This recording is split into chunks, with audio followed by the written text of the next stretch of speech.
Does everyone have to clean an area of the living room? Okay. I was hoping that would be the case. Andrew, you okay? First of all, thank you all for coming, all and each.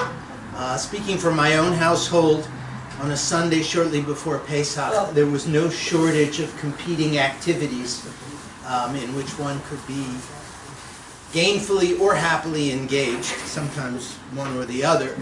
And so the fact that you're here to share perhaps a few ideas in Torah before Pesach it speaks to how wonderful you are. As usual, it is an honor to stand under the umbrella of the SDC. Began as a Shachen Tov and became a Chaver Tov, that beautiful shul, little place. A little place with a very big heart and a very big umbrella, which has offered a framework for these occasional shiurim as well as the regular shiurim every Shabbos in the afternoon. I would also like to take just a brief moment before we dive into the subject matter to let you all know that in addition to its other functions, the SDC has become a wonderful conduit for tzedakah. I think it's probably the only shul that I know of whose tzedakah budget outruns its functioning budget by, I don't know what kind of a huge factor. Money that comes into our shul leaves our shul and goes to the poor. So if there's anyone who is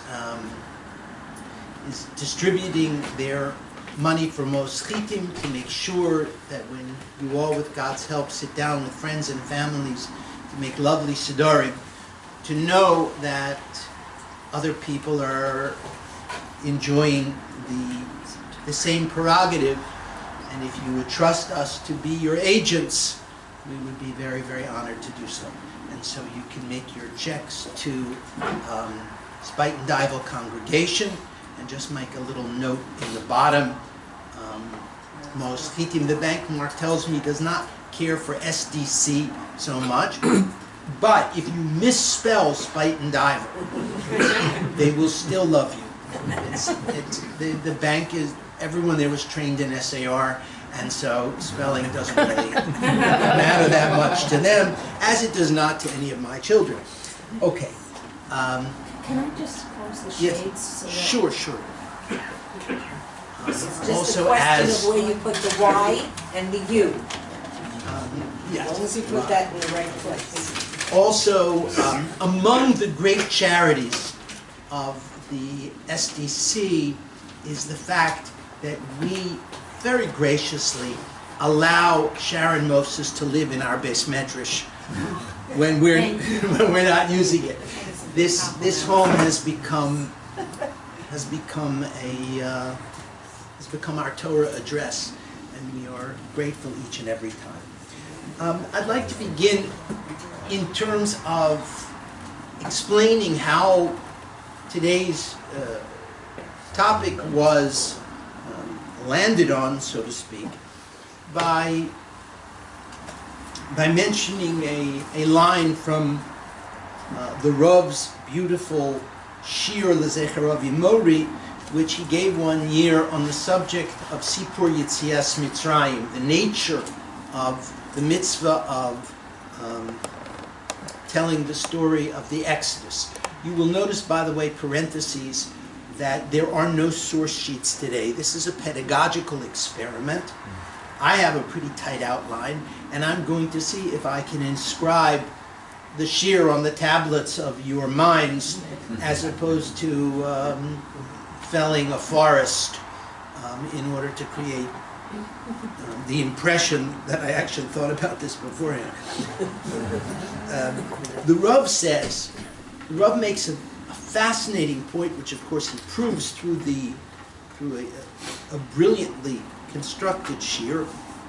He says that the mitzvah of the Higadat Lebincha actually runs on two parallel tracks. He says, Lochein, Gam Hilchosehem Nichlalos Levihigadet Levincha, that the study of the laws relating to Pesach, but most especially to the Korban Pesach, that these are included in the mitzvah of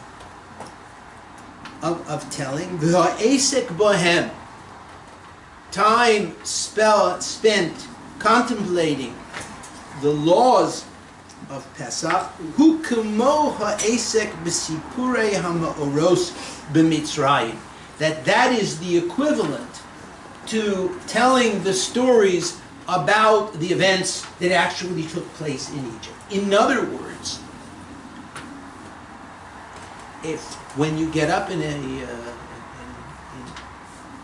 few minutes, if you think to yourself, all I heard was about the laws of once upon a time when they used to offer the Korban Pesach.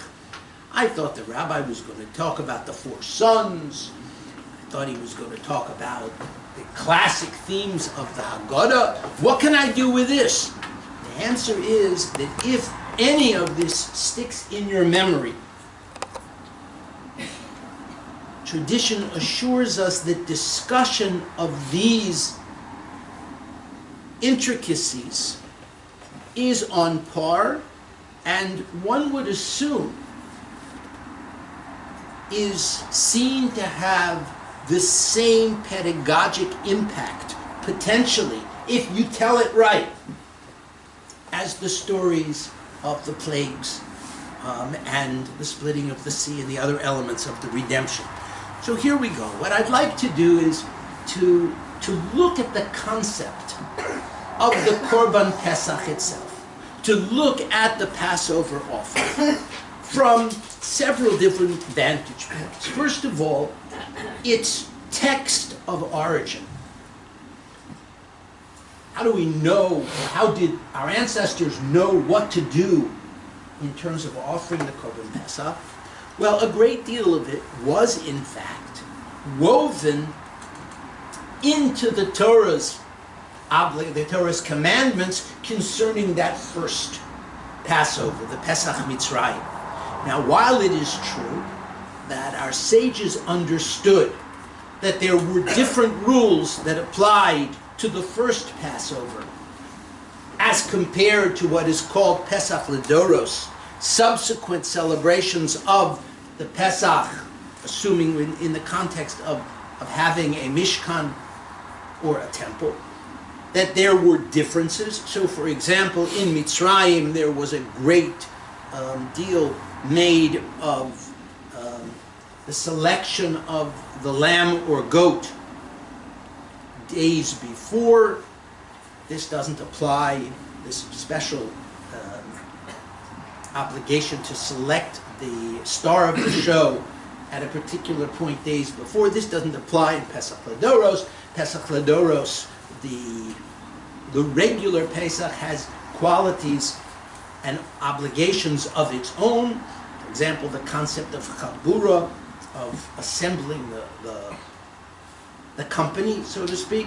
But it's fascinating to note that the commandment about what we might call the perpetual Pesach, the Pesach that would go after Pesach Mitzrayim, that discussion was already being had with the Jews as they were about to come out of Egypt. The 12th chapter of Exodus is a kind of is a mix of elements of each, to the point that it is not always clear which goes with what. So, for example, we know from the Mishnah Pesachim, which records a tradition which is related to one of the key verses in Sefer Shemos, where we are told, "V'hoyo lachem lemishmeres ad 14 yom lechodesh hazeh." You should take this lamb and secure it for the days preceding Pesach. That clearly is from which law book, which rule book? That was only Pesach Mitzrayim, okay? And then it says, V'shachatu oso kol kehal adas Yisrael beinu arbayim. And the whole congregation of the Kahal and Edo, it's hard to figure out which is which. Any suggestions? The gathering of the congregation, okay, of Israel shall slaughter it. Now, in subsequent Jewish law, Kahal Adas Yisrael, these three elements give us the fact that in the Beis HaMikdash, there were 3 sessions. Anybody here old enough to remember Grossingers? You know, and you had to sign up, I'll be at the first seating, I'll be at the second seating, right? Well, when you came to offer your Korban Pesach, I believe that Jenny Grossinger was already alive and probably running this before she veered off into rye bread. There were these 3 sessions. So people, a large group of people, they would come and fill the courtyard of the temple. And according to Abaya, the gates would close miraculously. The fact that they were all able to fit in was itself a miracle. They would go through the program of the slaughtering, which we'll discuss in a little more detail. And then they would open a second group and then a third group. Those 3 groups are based on these words, Kehal Adas Yisrael. The question is, so I'll ask you a wonderful question. Kehal Adas Yisrael here is mentioned in the context of a verse which in its first part, which is talking about keeping the little kid or goat for those days, is definitely talking about Pesach Mitzrayim. So does this phrase also apply to Pesach Mitzrayim? I'll take any answer, yes or no. 200,000 of people. What? There were a lot of people. How'd they all do it? We're going to come to this. This is a very good question. That's right, but did it individually, presumably. Well, you can get no it. Central place. What did you say? That's like, that's right, there was no central place. Like, presumably. There was no what? Central place. There was no central place. Individually, I assume.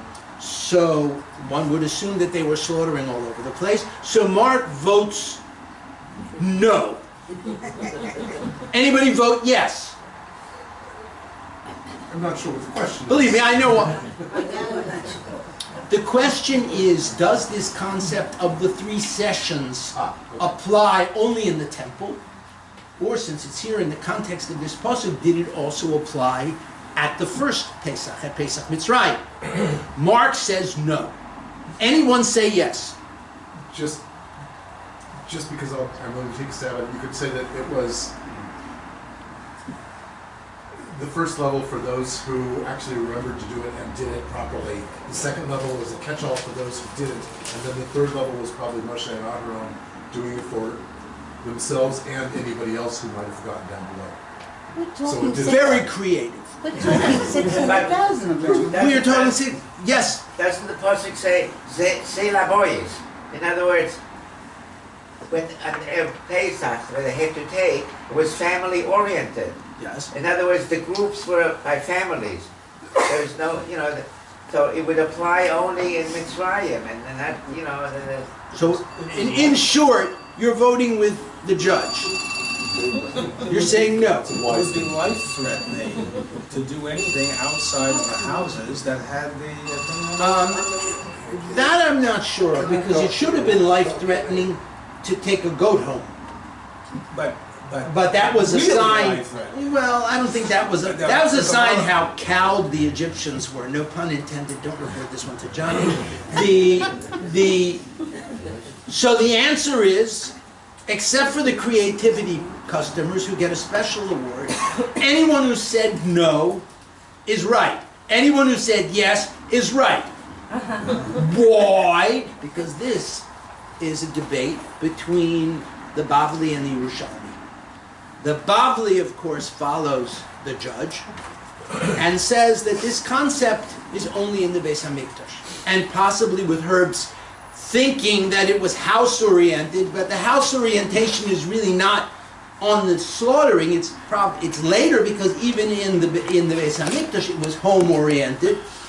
But those who would say yes, the Yerushalmi creates a special midrashic tradition which says that Moshe Rabbeinu's booming voice was miraculously heard throughout the tribes of Israel, and he said, tribes, like they call you to the buffet, if your name begins, the A through L people can now come to the buffet. My name begins with an R. I usually end up sucking the egg salad off of the radishes by everyone before. By the time everyone before me has already been to the buffet. We won't talk about buffet buzzards. That's for another time. My point here is only this, that there are issues where it is not at all clear whether certain laws apply to both or only to one. Another example, in the other direction, there is one shita which says that the notion that the Korban Pesach must be only prepared as tzli eish, that was exclusively for the first Pesach. That the concept of tzli eish does not really apply to future Pesachim, and that makes a little bit of sense because they were in a heck of a hurry. Okay?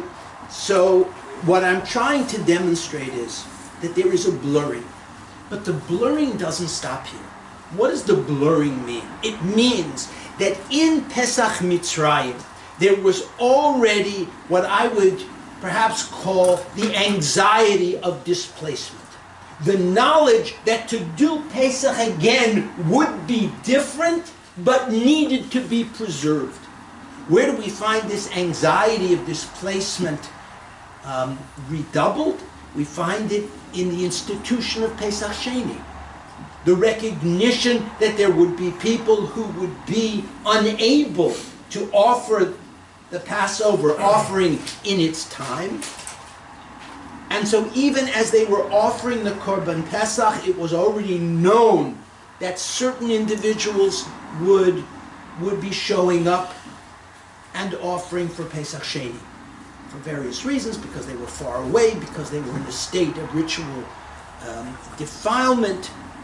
In other words, the entire concept of Pesach, from the very beginning, and this is what's interesting, from the first Pesach was that this is something which we need to transmit, because already they're talking about tell your children. Transmission is vital, but in the course of transition, conditions may change. And so in a sense, we are the ultimate beneficiaries. Why? Because we are creating the context of this tool of transmission, this ceremony which goes all the way back, not to a remembered event, but to an event actually happening. As they were preparing to be taken out of Egypt, they were already anxious, or at least HaKadosh Baruch Hu was anxious. The matzah was not the only thing they had to carry. They had to find a way to carry the experience as a durable piece of luggage that would survive changes in conditions. And so we who offer it, not only without the background of the pyramids, but without a Beis HaMikdash, there is a reason why our Seder is built around this hollow place which is left by the Korban Pesach. There is a reason why discussions such as the details of the offering of the Korban Pesach are actually, the way the Rav phrased it, included in the transmission, because we've always dealt with this phenomenon of durability in the midst of change, to have a form of what began as Pesach Mitzrayim to continue to carry along. Now, that may sound a little bit shall I say, theoretical. But now let's get real. Right? Let's talk about making Pesach in the times of the Beis Hamikdash. Now, some things will be the same, right? Some things, the people with granite counters definitely felt superior. That has never changed. It didn't matter where the granite came. That has always been. We had a two-tiered social system. In one sense, that is true. Why? Because there were things that you needed to be clear about before you could come to the Korban Pesach. So I want you to think now like someone who is preparing for the Pesach experience.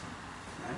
So one thing you will need to know is that the offering of the Korban Pesach itself cannot take place properly if one simultaneously is still in possession of chametz. This applies not only to the person who brings the lamb, if you will. Hey Jude, so nice to see you. Not only to the person who brings the lamb, it applies to everyone who's going to be involved with it. It applies to the slaughterer. It applies to the Kohanim who are going to receive the blood. It applies to the Kohanim who are going to sprinkle the blood. It applies to every member of the group who has signed up to be part of the Korban Pesach. At the moment that it is slaughtered, they must be chametz free. So that's the first thing. You have to know that you've got your chametz situation in hand, just as you would today. When we talk about the time when you can no longer eat chametz, that is essentially when the clock is changing the guard and we are approaching the time where in ancient times you used to offer the Korban Pesach. That's when you would go with your animal to the temple. Second, obviously, by this time it's probably a pretty good idea to have purchased your animal. Now these animals, the Torah is very smart because it has to be a goat or a sheep, but it has to be under a year old. So they're kind of small and portable. You imagine trying to do Korban Pesach like on an ox. Space was at a premium. Trying to push it up the Temple Mountain if it didn't want to go. It would be like the Cross Bronx Expressway. There's a 14-wheel ox blocking the path up to the Beis Hamikdash. The entire Temple Mountain has been shut down, and everybody's Korban Pesach is backed up to Fordham Road. Right? So these were small animals, but even more important, this takes us to your second anxious consideration, and that is the chabura, the group with whom you were to share your Korban Pesach. Now keep in mind one thing, even though these were relatively small animals, as Bella was worrying about already from Egypt, but certainly in the land of Israel with the pilgrims coming to the Beis Hamikdash, you had potentially a lot of people who had to get Korban Pesach. Now all they had to get was a minimum of 1 olive's bulk. But this made it very important that everyone, more or less, had to be an agent. In other words, the people who actually came to the Beis Hamikdash with the lamb, they had to represent a much larger group of people. Because if this was, one person, one lamb, all you can eat feast of gluttony, imagine every single person showing up to slaughter his or her own lamb because women were included in this. So what did you have to do? You had to draw up a guest list. Who subscribed with you together? Now, people generally, the first circle would be family, by which they usually meant extended family.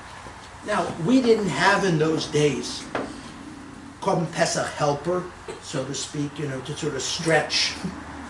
But we did, because there was another sacrifice called the Korban Chagiga, the festival sacrifice, which was kind of a straight-up shlomim. But the purpose of the shlomim was, you had hungry people coming to your Seder.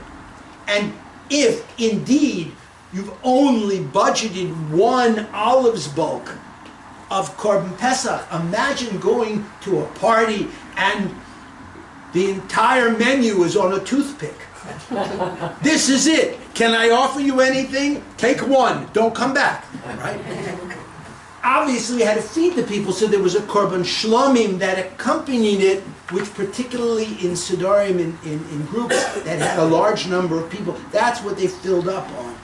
We'll perhaps touch on that. But in gathering this group, now I would just like to mention there is a value in modern culture. We talk about inclusion. And everybody talks, inclusion is a Jewish value. I don't know, maybe it is. It's not. What I can tell you is that when it comes to the Korban Pesach, disinclusion, or what I might call selectivity, is definitely a value. There are no fewer than 3 prohibitions specifically devoted to who cannot be part of your Seder. They include a person who has changed his or her faith from being Jewish and Shumad. Sorry. A non-Jew cannot be a subscriber to the Korban Pesach. A person who has not had bris milah, a man who has not had a bris milah for certain reasons, cannot be a subscriber, even though some of those groups are welcome to matzah and maror. They cannot be official subscribers to the Korban Pesach. Furthermore, there are other groups that are problematic for other reasons. One, people who are going to come and not really eat. So like if you have a person who is ill and doesn't really eat, or perhaps someone who only eats tiny amounts and can't be counted on to finish a kizayis, those people cannot be the bulk of your Seder company. Why? Because there is another prohibition which says you are supposed to minimize the leftovers of your Korban Pesach. Furthermore, and the Rambam is quite explicit about this, if you had a group exclusively composed of people who, under normal circumstances, don't eat, eating is the central sacrament of Korban Pesach. It is about getting it eaten. Now, that being said, if you have a group of people with good appetites and you include a few others, you invite them to sit there, that doesn't ruin the Korban Pesach. But if you have subscribed, if you set up a group which by its nature is not going to eat, then the Korban Pesach is actually possible. The Korban Pesach is invalid because it is a Korban which was, so to speak, ab initio, destined to languish without anyone eating it. Would that include the vegetarians, if you have vegetarians? It certainly would. If you have as far as I'm concerned, a vegetarian would be in the same category as a zaken or a chula. They're not going to eat. Thank you very much. You're welcome to come. Sing Chad Gadya, do whatever you want, but if you had all vegetarians, I mean, you know what? There is no place in Chazal. I don't care if you put ears and a tail on it, an eggplant is not going to be a Korban Pesach. Even if you could teach it to go, bang, forget it. It's not coming. Okay? There are other considerations also. I just want you to get nervous as you prepare. You think it's hard to bring your lamb. These are things you have to think about before. There's another consideration. You have to worry about the social composition of your Seder. We had a dear friend who used to invite us occasionally for Shabbos, and he took his entertaining very seriously, and he would say, I am building a table. Building a table. In other words, he would carefully select the guests and who would sit next to whom so that they would be comfortable. So I'm building a table. That's what you have to do with the Korban Pesach. And you know what's a funny thing? If, for example, now that I insulted inclusion, I'd like to make up a little lost space with my progressive friends. A Seder made up exclusively of women would be fine. You could do a Korban Pesach which was all women, because women have an equal obligation with men, sprinkling children. However, the Rambam cites that to create a Seder with, for example, women and bondspeople and slaves, this is discouraged. Why? Mipnei kalus rosh. Because certain combinations are likely to tilt into the frivolous.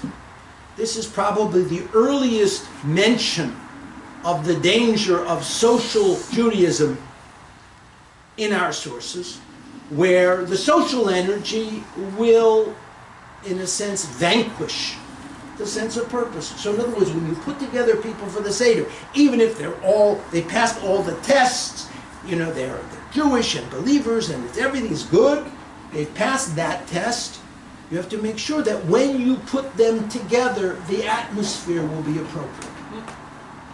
Yes, John? Would that mean Noshim and Avodim together, or Noshim L'chudei, No. Avodim L'chudei? Noshim L'chudei and Avodim L'chudei would be fine. Okay. Right? It's just the notion that if certain groups, and this might change over time, in other words, in each generation, what would be a recipe for frivolity? It's like I wouldn't have a Seder with all teenagers. Did you ever see them on a subway together? They completely lose track of any reality going on around them and talk at the top of their lungs about anything that comes into their sweet little heads. So I think I wouldn't do a Seder exclusively for 14-year-olds. Right? Especially if any of them has hair that is either blue or bright orange. I would discourage that. Okay.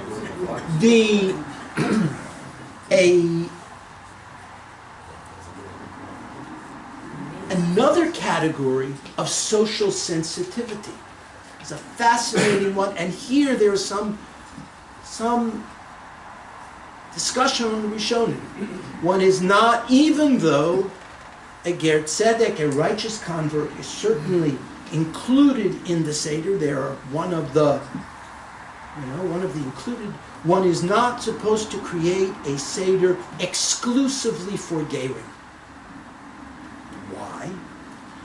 Rambam says on one hand, shelo yidaktiku, because there is the concern that because they have not been in the tradition a long time, maybe there are things that they're not aware of, and maybe they won't be careful. You'll see that in the course of the Seder, there's a lot to keep in mind. Maybe they won't be particular. Maybe they won't be meticulous. The Rashi interpreting the same halacha says the opposite. You know what the problem is? They will be too zealous. Yeah. They will be so afraid that they might do something incorrectly that they are likely at some point to invalidate their Korban Pesach and imagine that they've done something so wrong they have to scrap the whole deal. What do both of these traditions tell us? Rabbi Zatzal was once asked, what is the definition of the Masorah? What is the great tradition of the Jewish people? And he said, the Masorah is knowing which halachos we go crazy about and which we don't. He says, when it comes to chametz on Pesach, we have a Masorah to go nuts. When it comes to deciding whether to tie your right shoe or your left shoe first, even though it may be referenced in the Shulchan Aruch, there's a Masorah about these things, we don't lose sleep. Right? I used to have a Hasidic Rebbe used to come to me, and I'm not saying this disparagingly. He was very makpid that if I were to give him some tzedakah, I would only give it with the right hand. He'd actually push it back and say, please give it to me with the right hand. Because there are people who have these sensitivities. But generally speaking, you can be a good Jew and take money with your left hand. Some of us will take it with our mouth, our left foot, anything, just right the check. Anyway, but Rav Amital said you have to know where to go crazy. The problem is with Gerim, with people who are new, and I think you could probably say the same for people who are Balei Tshuva, who have become religious recently, that this set of antennae about what to emphasize and what to relax on, they just haven't acquired yet. I think there may be something else. I think that part of what making the Seder is, and this goes back to my notion of a mitzvah designed for durability and continuity. All of us make Seder, and one of the components, no matter how many shiurim we go to, no matter how many svarim we've read, one of the major components is the sedarim that we ourselves attended, particularly sedarim in our family. Can I ever give a Seder without my grandfathers in my presence, in my mind? And over the years, I mean, Baruch Hashem, we have folks who have been at our Seder so many times that my grandfathers have become their grandfathers. They know that the first night we're going to sing Chad Gadya according to my mother's father's tradition, and the second night we're going to think, they almost have forgotten that these people were not related to them. They never met them. But they've been with us. Had these people, no matter how many volumes you sent them, no matter how many classes they went to, if they had to sit down and make a Seder from scratch, just from the books, there would be something missing. There would be that element of Sedarim built on Sedarim that came before. And so that is another one of your concerns. All this, you haven't even gotten up to the Beis HaMikdash yet. Because the minute you slaughter your Korban Pesach, the guest list has closed. No one can join the Seder. You have to have it all organized before you appear at the Beis HaMikdash. So let's assume you've got the chametz out of your house. You've got that organized. You have already signed up your various guests, and you have kept in mind all of the considerations which we have just outlined. And now you are approaching the Beis HaMikdash. Now, you're going to look at your watch and ask what time it is at this point. And that's going to depend. Because the Korban Pesach is unique among sacrifices, is that it is slaughtered after the Korban Tamid, the regular daily offering of the afternoon. So, the question is, how much time do you leave after the daily offering? So that depends. When Pesach is on any day but Friday, it's a tiny bit later. It's still, the Tamid is made, pushed early, is backed up to leave time for the Korban Pesach. But when it is, as it is this year, if we get our act together and build the Beis HaMikdash by this Pesach, Paul, you ready to go? Okay, good. I hereby invite you to my Seder in Yerushalayim.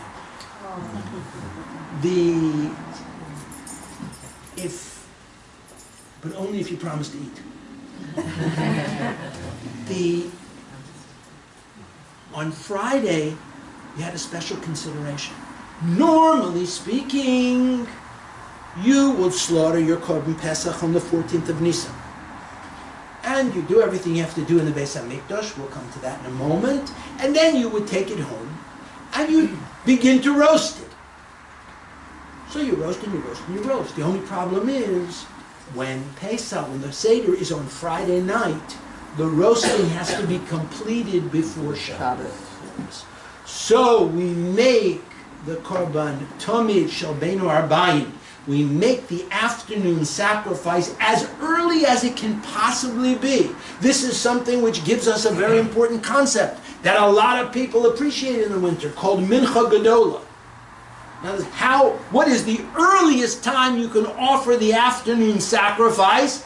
The earliest time is that time which we experience on a Friday of Erev Pesach, because we have to leave time for all the three groups to slaughter their Korban Pesach and do everything that has to be done and roast it. Right? It's a little bit like the famous yeshiva bacher who wanted to learn the entire Torah in one night and sleep. Right? So you have to get all of this done before Shabbos. So this would be very early. You show up in the Beis HaMikdash. Now what happens, by the way, if you're some kind of a zealot, or you're just, you're a little trigger happy, you shechted your Korban Pesach before the Tamid. You got a little early, assuming everything else is right. You are actually allowed to receive the blood. Just keep stirring. It's like a hollandaise sauce that isn't cooperating. You have to keep stirring the blood, and then you wait until after the Tamid, and then you can bring the blood to the altar. And if you really messed up and you actually brought the blood too early, b'di'evet, if after the fact, your Korban Pesach is still kosher. Anyway, so you come with your little animal. Your guest list is in your head, right? Now what will happen is, you are going to come in, if you are a member of the first group. Let's say you came early, you're in the first group. You crowd with your animals into the courtyard of the Holy Temple in Jerusalem. There you will see two assembly lines of priests. How do you know which is which? It's not like Easy Pass, where you can have no idea which line you're on until you actually get to the GW bridge. You think you don't know where you are. There you know the two lines are clear, because one is holding vessels of gold and the other is holding vessels of silver. And what is going to happen is the offerer, the nice Jewish person, is going to come to the head of the line. There will be a shochet there. The person may shecht himself or someone else may shecht for him. The shochet doesn't have to be a kohen. Right? The part which you require a kohen, and by the way, what's the first question you want to ask your kohen? Before you start up with him. There's a little test to see if you've been listening. Did you get rid of your chametz? No. So all you need is You ask the coin that, or the coin asks you that? well, if it's your sacrifice, no one is allowed to be involved with it who's still got chametz. If you see that he has a Grunddown bag sticking out of his pocket, he is probably not your man. But I assume they all were quizzed before they came. What is it? Everybody has to have a korban in the base medrash. No, everyone has to be signed up to eat a small piece of a korban that was So offered. no one can make their own little korban by themselves. They have to go to the base medrash. Can't, because part of it is a sacrifice. Some of it has to get to the altar. This is not a family recipe. But they can't make their own little korban by themselves. Where? Well, this is interesting. The Rambam actually discusses the alternatives. There was a time when there was something called a Boma Gedola. Right. There were other centers, right? And not, it has to be one that obviously isn't idolatrous, but it has to be a Boma Gedola. In the time when they were allowed, one could use a Boma Gedola for your korban. But other than that, the Beis HaMikdash is the only address. Okay? Now, so you're going to line up there. You're going to get in a line. Someone's going to shecht your little and the Kohen who's at the front of the line is going to catch the blood. The Kohen is going to take the vessel and pass it to the next Kohen, right? Assuming they're on the gold line, right? He's going to pass a gold thing with blood and receive back an empty so that the next guy can come in and then this blood is going to be passed along. At any given moment, basically everyone in line is going to either have a full one going in one direction or an empty one coming back in the other direction, right? When it gets to the end of the line, it is going to be quickly, according to most Tanoim and the way the halacha is, spilled at the base of the Mizbeach. That is as close to the altar as the blood is going to get. Remember, by contrast, Yom Kippur, where you have all these various sprinklings going on, and you know, right? You don't have any of that. There's no chazonis in this whatsoever. Not a true exact. How do they know when the first guy is going to start, the shift is going to begin? Two things happen. Number one, there is a blast on the chatzosros of sounds that were probably similar to our shofar, right? Which was sort of, ready, get set. With that blasting, the Levites, according to the Rambam, according to Rashi, maybe it was everyone there, the Yisraelim also, but let's say the Levites, they were specialized, would begin to sing Hallel. This entire gorgeous pageant was taking place with a movie soundtrack, a musical soundtrack going on behind it of the Hallel. The Hallel was also the timing. Tosfos says, unlike Rashi, Tosfos says that at each paragraph of each recitation of the Hallel, the trumpets would blast again. So you had a kind of a combination of orchestral and a cappella going on. So you're here, imagine this, here you are in the Beis HaMikdash, and while you are offering the process of the Korban Pesach, the background is this choir of Levites singing B'tzeis Yisrael Mitzrayim. It must have been amazing. Also, by the way, Mark, you have to send this message to Chazan Kosevitsky. They must have used the same music again and again, because the Hallel was also the timing device. So it wasn't as if, someone stopped and did a 20-minute cantorial rendition of Min HaMeitzar, right, and that would throw the timing off. So the Leviim, clearly this was a kind of a chant which was quite regular and precise. What happens after you've sent your little blood to the altar, and it's, you're finished there? What do you have to do next? Next, you, the owner of the sacrifice, the animal has to be skinned, and this is not so pleasant, has to be opened. You have to clean out refuse and things of that nature. And you will take certain selected inner organs, and those go to the Mizbeach to be burned. And the blood gets sprinkled, and certain inner organs will get burned. Now you might think, let's just throw them all in one big garbage can and burn them all together. Right? You just dump them in. The ideal way to do it, the halacha is each set, the animal's offering organs from each animal had to be put in a separate bowl and sent to the Mizbeach. In other words, individuality of offering was preserved until the very last moment. Even though you have this huge throng of people. What happens then? When you go to skin an animal, did you ever skin an animal or goat? No? Not yet. Maybe I'll do a demo later on.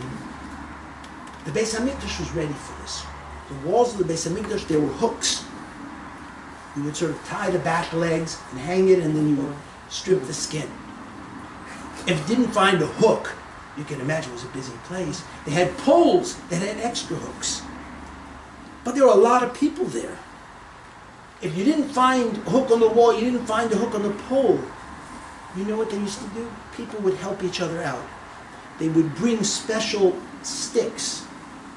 And so I'd find a friend, and we would put the stick between our shoulders, and we'd do his, and then we'd do mine. People cooperated. The recognition in halacha of the limited facilities,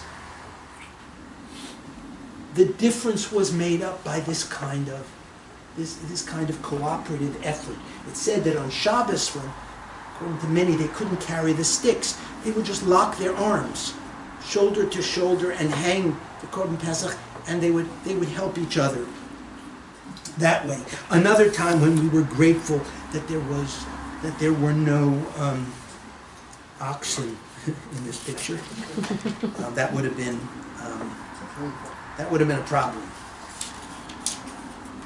And then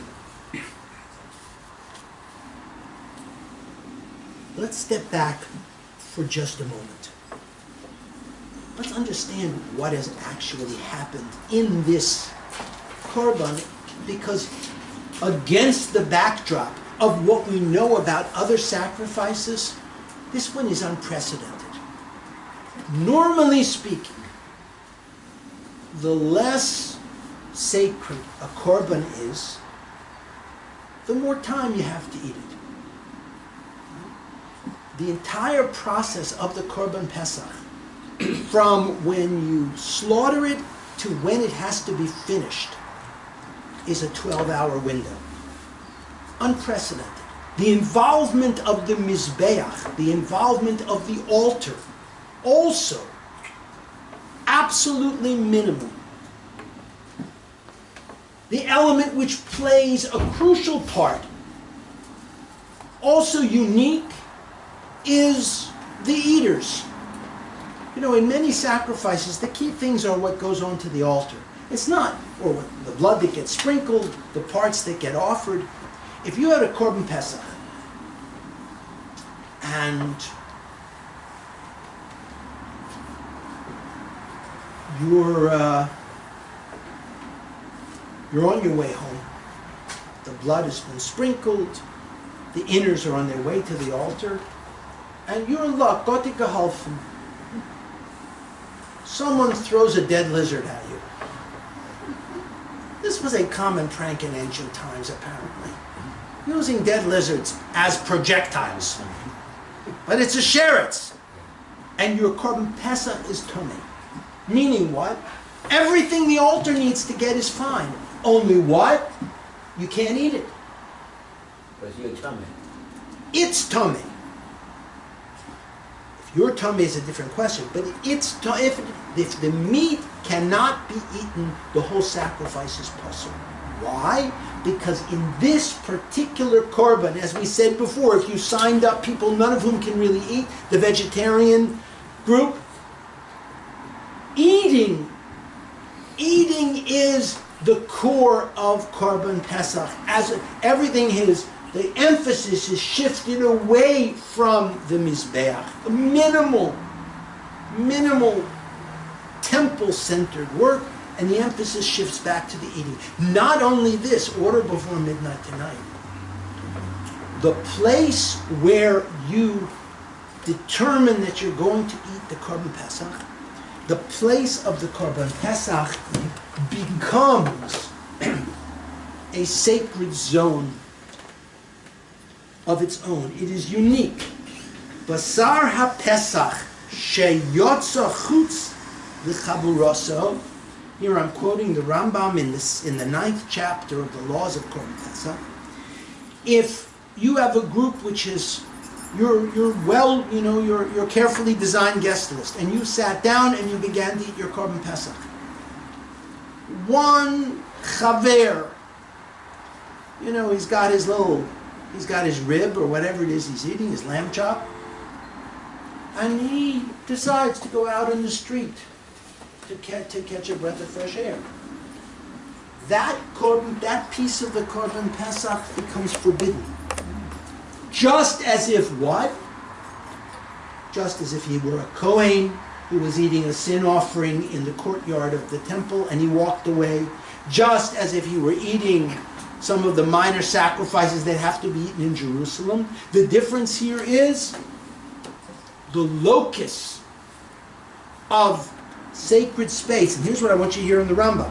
Basar ha-pesach sheyotze chutz lichavuraso, bein bizadon, bein bishagaga, where if you left the designated area, whether you did it intentionally or not, is forbidden to eat it. V'harehu ki basar kodshe kadoshim sheyotze chutz la'azara. It is exactly like the highest class of sacred food if you left the courtyard. O basar kodshem kalam sheyotze chutz l'chomos Yerushalayim shehakol treif. V'lokin al chiloso. And one can receive lashes if you then subsequently if you ate it anyway. Let's just pause a moment. What just happened? When we go back to the first Pesach, Pesach Ledoros, Pesach Mitzrayim. Pesach Mitzrayim, the Jewish home, with its designated, its entryway and the creation of a tiny sacred space. That preceded the Mishkan, the Beis HaMikdash. The first temple was the home.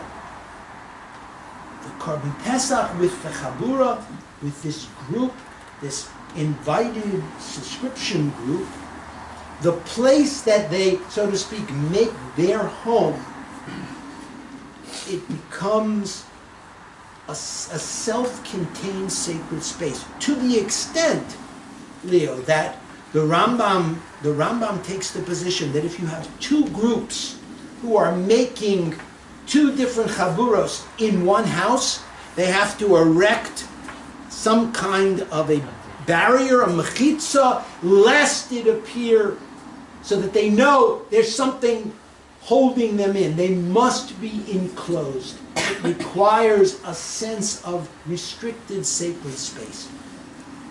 So it is restoring the first sanctuary of Israel, the home, restoring it to its halachic force and potency. I'm quickly running out of time. I would rather say I quickly ran out of time. But I would just like to give you a couple of other notes before I send you away. When you finally sit down, you're finally in the right place with the right people, with the right menu. Don't think you can relax, because your sensitivity must still be on hyper alert. First of all, you got to be careful how you do your cooking. You can't. There's an Isur D'Oraisa to serve the Korban Pesach either raw, or it doesn't mean fully raw. It means just barely cooked, or to serve it cooked with a liquid medium, or to serve it cooked against something which heats up like a hot piece of metal. You have to be careful how you cook it. You also, as I mentioned, you have to be careful not to take it out of bounds. You have to be careful that nothing should contaminate it with tumah. You also need to be careful to try to get it all eaten, because there is a prohibition against leaving over leftovers of the Korban Pesach. You have basically till midnight. According to one opinion, that's rabbinic. You really have till the morning, but there's a machlokas about that. Whatever it is, you've got to get it done. And you want to get it done because anything left over has to be burned. And burning kachin is frowned upon, that waste. So there is going to be a kind of a dialectic. What's the dialectic? Dialectic is, on one hand, you have this concern to finish everything. On the other hand, you're not allowed to break bones. Shviras etzem, the breaking of the bone. Now, breaking of bones can come about through one of two neural channels, if you will. There are two kind of bone breakers, Sonia. I want you to please, when we go to the Beis HaMikdash, you're invited to come with Paula. You are going to be on bone breaker patrol. There are two kinds of people, you do two profiles of bone breakers. Number one is gluttons. The kind of people who just, if there's anything there to get, they're going to chew it, they're going to gnaw on it, they're going to break it, they're going to do and suck and break and bite and the whole thing. They're going to do everything you could do to a bone. Watch them. But they're not allowed to break a bone. But there's another kind. There's a misguided zealot. You know what this zealot is going to say? This zealot is going to say, but Rabbi, you told me you're not allowed to leave over any of the Korban Pesach uneaten. But inside the bone is the marrow, which is the best part. And if I don't break the bone, I will be leaving over the marrow. The answer, leave it over.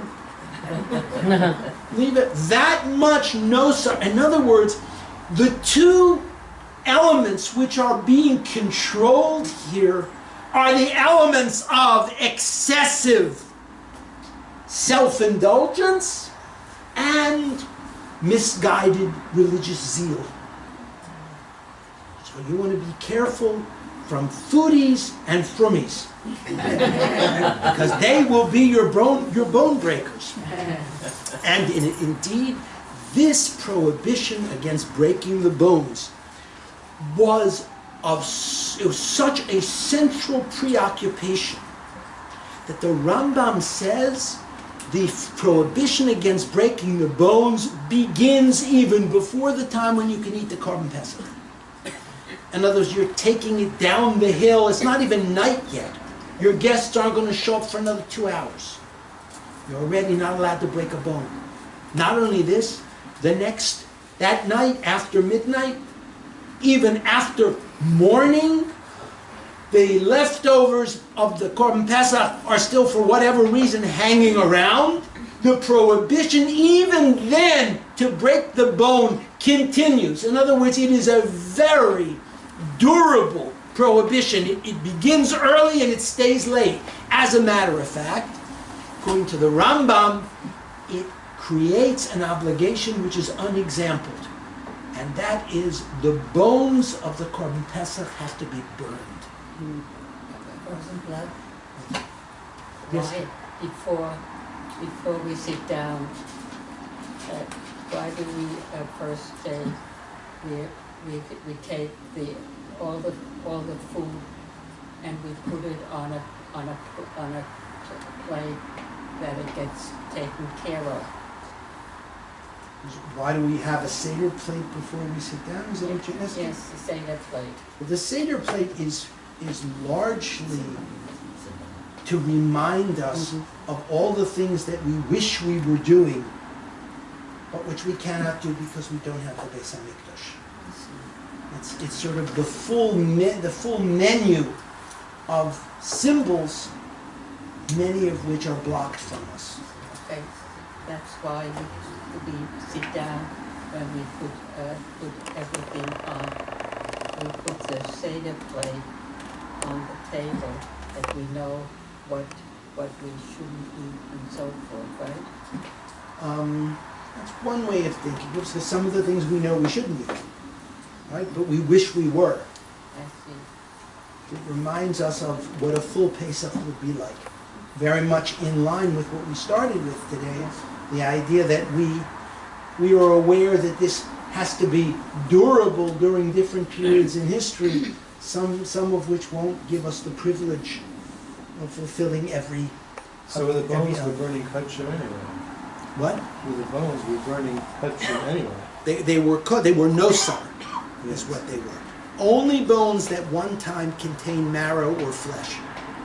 But the Rambam says the reason we are burning it is because the marrow within still has this kind of lethal quality, lethal attraction. And so this idea of being very nervous about the bones is what gives us the notion that the Korban Pesach should be eaten al hasova, that you shouldn't be ravenously hungry when you eat it, which means that the Korban Pesach was eaten toward the end of the Seder, after you had filled up on the Korban Chagiga, that extra, right, the fill them up sacrifices. Yes, Sonia, what did you want to say? You hadn't mentioned when they salted and soaked the meat before they ate it. That is not so simple because al pidin, roasting meat, sometimes frees you from the need to salt it. Okay. Rabbi, did the korban have to be roasted whole, or could you break it into parts? This is a very good question.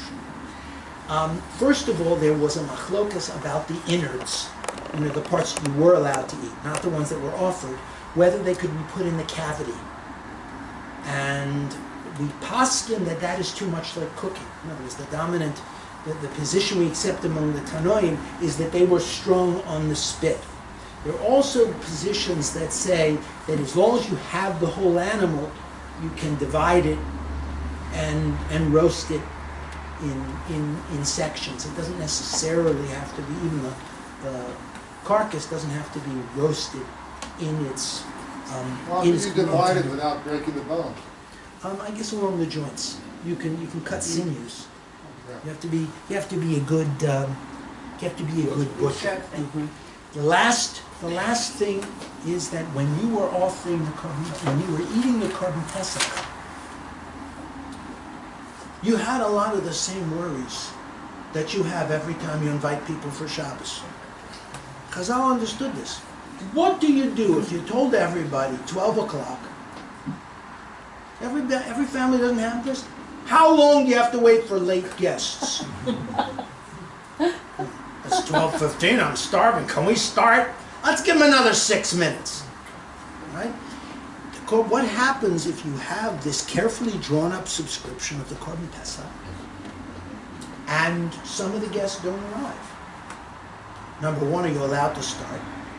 Number two, suppose they're not coming at all.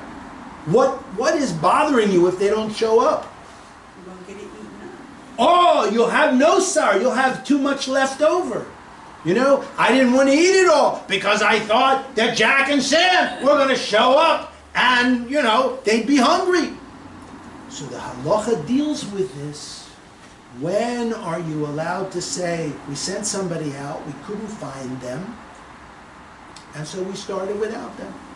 If you have 3 people who are there, 3 people show up on time, and you have made some effort to find out where your missing guests are, halacha talks about being allowed to begin without them.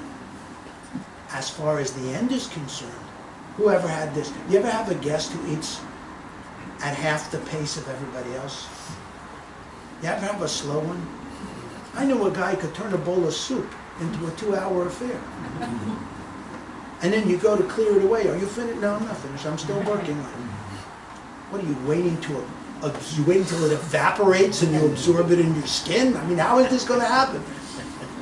So the question is, what? The no sir is non-negotiable. No sir is non-negotiable, but one other factor, I promise you that, one other factor is on your mind. Right after the Korban Pesach, you have to immediately get to Hallel. Pesach has to go to Hallel. So the Chazal say that even if, suppose you, and it's the Aruch HaShulchan's idea, but everybody's finished, except you have exactly, you have 2 men at the table and 1 slow guy. So on one hand, you have to wait for him for a mezuzah.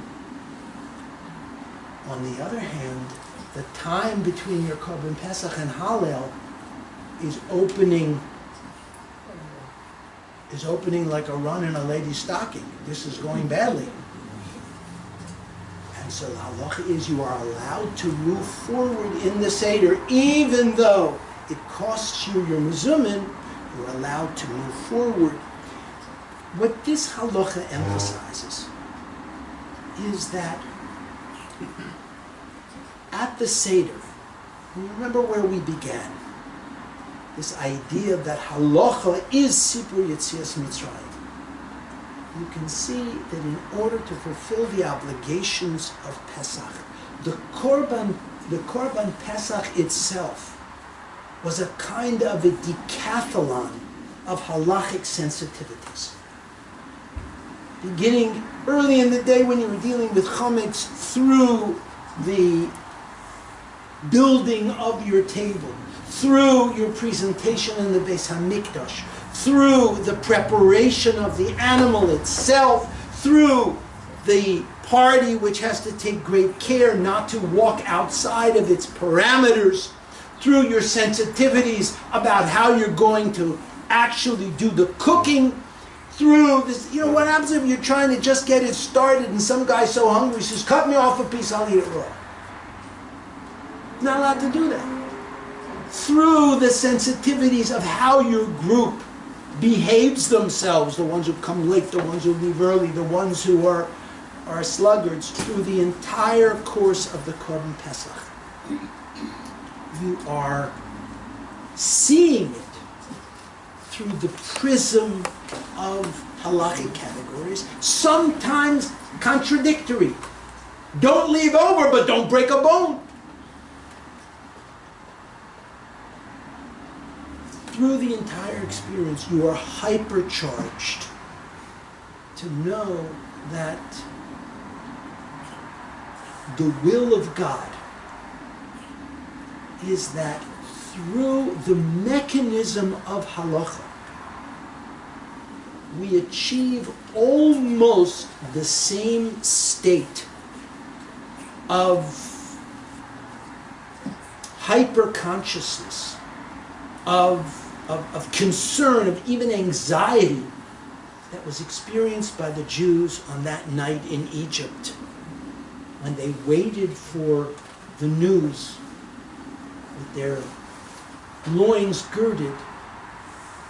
It was time to walk from slavery into freedom. We also gird our loins and sit in this state of exalted readiness.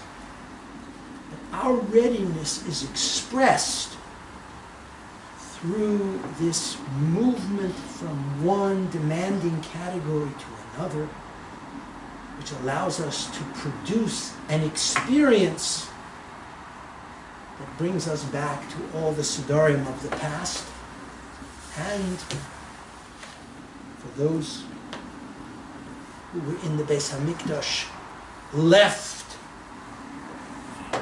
an entity which would accompany their descendants even when there was no Beis Hamikdash through which to celebrate.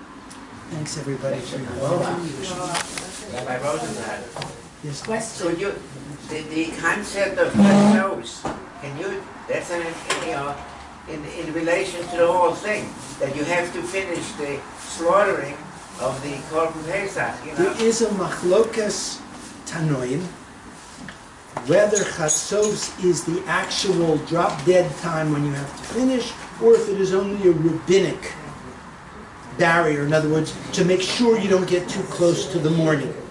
That being said, we know that the rabbis of Bnei Barak were praised for having continued through to the morning.